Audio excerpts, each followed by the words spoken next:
the first thing that attracts everyone with show business is to be seen, to be recognized. All actors will be lying if they don't. If they say that they don't enjoy. But with that attention comes a bit of, I would say, intrusiveness into our personal lives. Actors have only a 10% success rate, which I've also seen academically. So we more often fail than succeed. Hi Siddharth, welcome to The Quint. Hi, thank you. So I'm going to take you back to your first film just for a minute here. Okay. It's very simple for an actor, very easy and comfortable for an actor to kind of slip into stereotypical roles.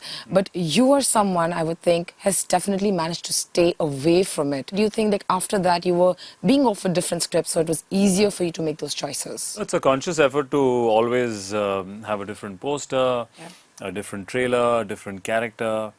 I always take it up as a challenge, and somebody sees me in a romantic film and says, we don't know if you can do action or a thriller, and I would, from my third film do an Ek Villain or then Brothers or go back to Kapoor and Sons. I think it also keeps me excited as an actor, and I hope that it's the same for the audience. And to always break the mold and keep that level of freshness, I think, which is possible today, in today's day and age more than before, because we have such a wide variety of scripts and stories and directors coming up. So I love it. I love to change my look, change my routine, physique, everything, to dive into a new character, a new film. Coming back to this film, it's a spy thriller. It's also based on true events. So when you're essaying characters that are not fictional, do you think it's more challenging for you as an actor, or do you kind of approach it the same way you would approach any other character that you've played in the past? Something like Sher Shah, which was a true biopic, was more challenging. Also because you're responsible for portraying that person, and there is stuff in public domain. People know how he looks, how he speaks. Something like this, Mission Majnu, is based on a true life, true incident that happened in India and the politics around it in 1970s. But my character is completely fictionalized. Got it. Okay. So it's not based on any one spy of India.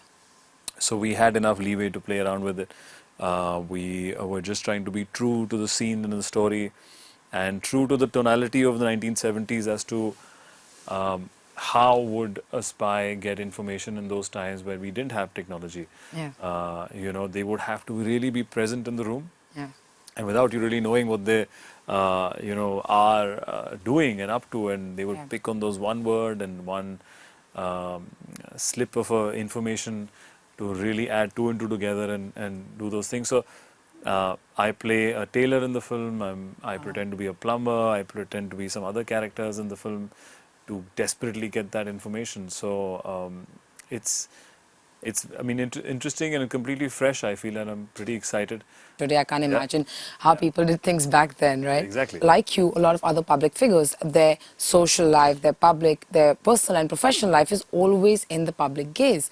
Do you, as an actor, sometimes find it overwhelming or feel like you need to take a step back, or do you feel it's too much sometimes? I think the first thing that attracts everyone with show business is to be seen, to be recognized, and that's something that is always exciting first. So I would be lying if I say that all actors will be lying if they don't. If they say that they don't enjoy the attention.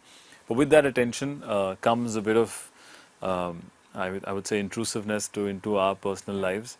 I think as long as no one's crossing the line, it's fine. It's part of the job. I mean, I like getting spotted for my films, and sometimes they like spotting us without our films.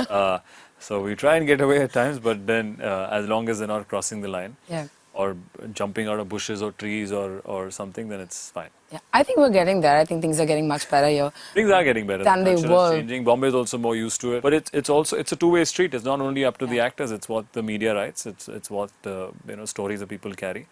I think there needs to be a decorum. There needs to be a professional culture to be followed. I'm going to take you back to your first film. 10 years in the industry, so congratulations on that. How do you feel you as an actor and personally, how have you evolved as you sit here today and when you look back 10 years ago when you set foot on the sets for the first time? There was so much anxiety in your initial film.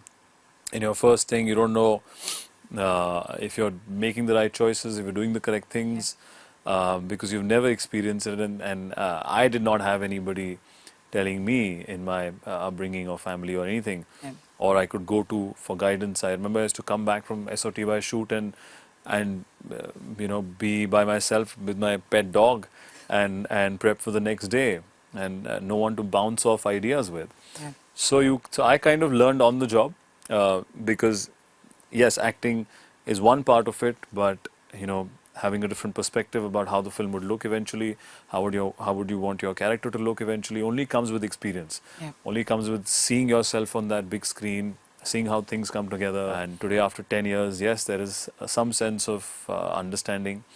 But still, there are so many variables in our profession that no one can tell you as to what's the right way, Yeah. how it is to make a successful film, what it takes. So I think lots to learn. A lot has been taught to me just by experience. Failure teaches you much more than success. Failure makes you think. Yeah. All actors have only a 10% success rate, which I've also seen academically. So we more often fail than succeed, and in our profession, which is a very interesting dynamic because it's ever challenging and evolving. And I find that that's something that really keeps me going. And the fact is, as far as you stand back up again. Exactly. Well, that's something that's inherently there in my personality. I also think every film I come up with the same gusto and excitement. These 10 years have it's very difficult to summarize. Yeah, of course. What I've learned, but it's extremely exciting, and I'm looking forward to the next 10 years or the years after that. You just spoke about how the dynamic is so ever evolving, right? The films, the shows that we're watching today. When you started off, there was no Netflix like this, right? The way it's so predominant today. Are you finding this more satisfying creatively, or are you finding this ever evolving situation more challenging? Because it's not that the audience are just sitting back at home and lapping up anything that's offered to them. Their palette has evolved a lot more than what it used to be back then. Oh, for sure. I think post-pandemic, we've seen that. We've Yeah. seen that audience being far more picky as to what they want to go for. They've consumed so much content, be it on Netflix or other platforms. But I look at it as an advantage for if I was a working actor or if I was a struggling actor at this time. 10 years ago, I mean, we didn't have so many options. This would be a great leeway to come into, because you have so much more shooting and production and content, and whether it's a short format, long format, series only for OTT or a film only for OTT, you need actors, right? Yeah. So it's only good for actors per se. Today, I feel content is being consumed in a far more different way today than what it was before. I have seen a change in my 10 years of working. But we didn't have such easy access to content. People didn't spend so much time at home because they thought films is the only 2-hour, 3-hour outing. Now you can watch 6 hours of one show. You can watch one stand-up comedy for an hour and a half. But I still feel like movies will never go away. I think it's culturally embedded in us.